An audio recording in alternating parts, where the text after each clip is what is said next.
The first step is to crumble an 800-gram fruit cake into a large mixing bowl.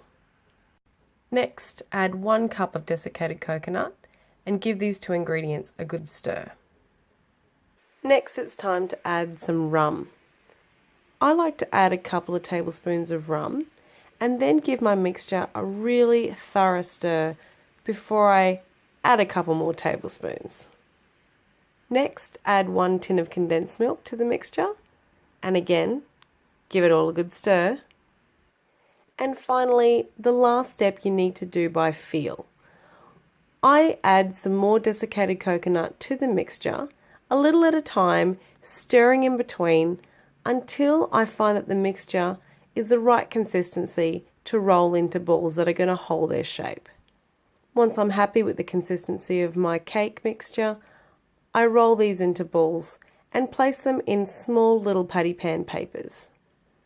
Top each of these little Christmas pudding balls with a little bit of melted white chocolate, and finally use some red and green mini M&Ms to give that little finishing touch to these gorgeous little treats.